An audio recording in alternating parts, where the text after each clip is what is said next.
história do caqui. Ah, negócio do caqui. Eu fui convidado há uns anos atrás para fazer o encerramento de um congresso na Itália. Era um congresso na cidade de Brescia, norte da Itália, congresso sobre a Carta da Terra. O que é a Carta da Terra? A Carta da Terra é um documento semelhante à Declaração Universal dos Seres Humanos. Falar sobre os direitos dos seres humanos, os direitos da Terra. A Terra tem direitos. E eles me convidaram para fazer o encerramento, porque eles sabiam que eu gostava muito de árvore, e pediram que eu falasse sobre jardins. Deus fez um lugar de prazeres. Então, vou falar sobre o jardim. As coisas que eu penso em teologia são muito eróticas. Por exemplo, vocês nunca ouviram um teólogo falar que a Virgem Maria foi engravidada pelo ouvido. Um dia eu conto para vocês como é que foi isso. Mas aí eu fiz uma brincadeira, me preparando, peguei uma revista do... Agora mesmo eu lembro o nome dele. Ele pintou Adão e Eva no paraíso. O Adão maravilhoso. Aí eu olhei para o Adão e disse, mas isso aqui está errado. Tinha três erros sérios na pintura dele. Primeiro erro, você olha para o Adão, Adão tem um umbigo. Mas Adão não tem umbigo. Umbigo só tem pessoas nascidas de mulher, por causa do cordão umbilical. Mas o Adão nasceu diretamente de Deus, de modo que ele não podia ter umbigo. Então, ao botar umbigo no Adão, o pintor estava dizendo que ele não é criatura de Deus. E isso é heresia, ele podia ir para prisão, para inquisição, para fogueira por causa disso. Segundo erro, o Adão estava com um ramo na mão, segurando o ramo, com uma maçã inteira, e o ramo ficava na frente dos órgãos pudendos.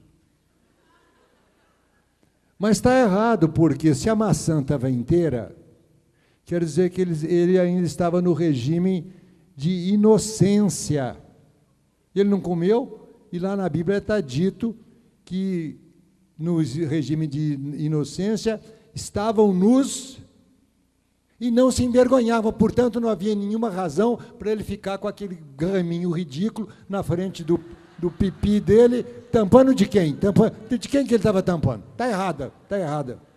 E depois, o outro erro é que o fruto proibido, que devia ser um fruto de uma potência erótica máxima, é uma maçã, mas a maçã não tem potência erótica, porque é uma fruta muito pudica, porque a maçã não tira a roupa por vontade própria, você tem que pegar um canivete bem afiado e ir tirando a roupa da maçã. Aí, sob os protestos, aí depois de você tirar a casca, você vai dar aquela mordidinha amorosa na maçã, ela dá geme, ela não gosta. Toda comida de maçã é um estupro, a gente só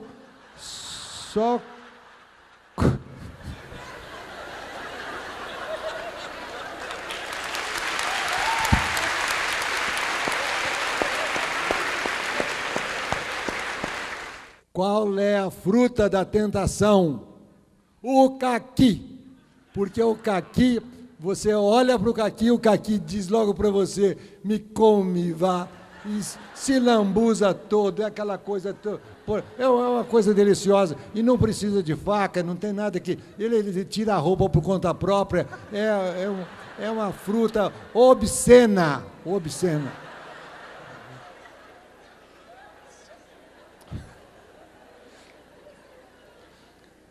Aí eu contei essa história, aí eu fui convidado, o homem me levou lá para visitar o Centro Cultural, me levou para um jardim interno muito bonito, e ele me contou a seguinte história. Quando foi lançada a bomba sobre Hiroshima, tudo foi devastado. Tudo que era vivo morreu. Animais, insetos, plantas, árvores, tudo foi esturricado. Passou o tempo e, de repente, alguém descobriu naquele lugar esturricado que uma planta não estava morta, ela estava soltando brotos. Era um caquizeiro. Os japoneses cuidaram do caquizeiro, pegaram as sementes, plantaram as sementes, transformaram as sementes em muda e distribuíram as sementes pelo mundo, por cidades do mundo, como símbolo da esperança de que a vida triunfaria sobre a morte.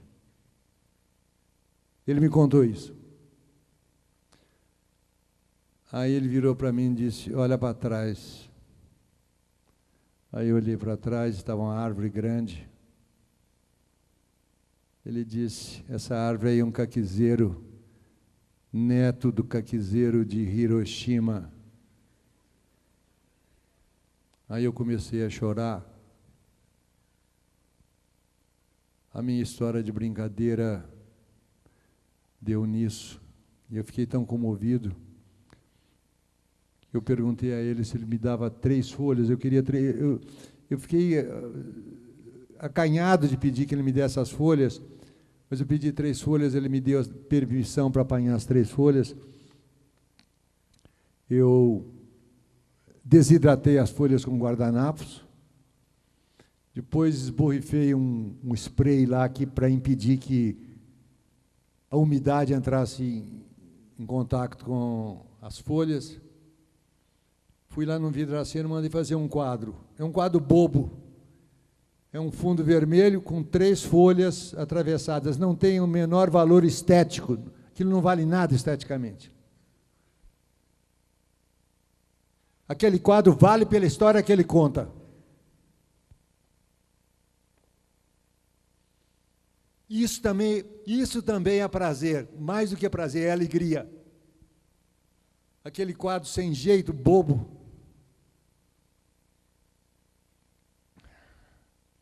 E eu pensei, né, que nós estamos vivendo num momento tão terrível e que é hora da gente plantar os símbolos da gente, hora de plantar os caquizeiros. Eu queria fazer esse desafio para vocês. Nas escolas. Sabe, em Campinas, quando eu voltei lá da Europa, de Brecha, eu escrevi essa história no jornal, e o Centro Agronômico, a Fazenda Santa Elisa do Centro Agronômico de Campinas resolveu plantar um caquizeiro. Então fizemos o cerimonial, trouxemos as crianças, fizemos o buraco, contar para as crianças essa história vale mais para a alma das crianças do que todas as equações do 2º grau e todas as análises sintáticas que se possa contar para elas. Porque isso tem a ver com a alma das crianças.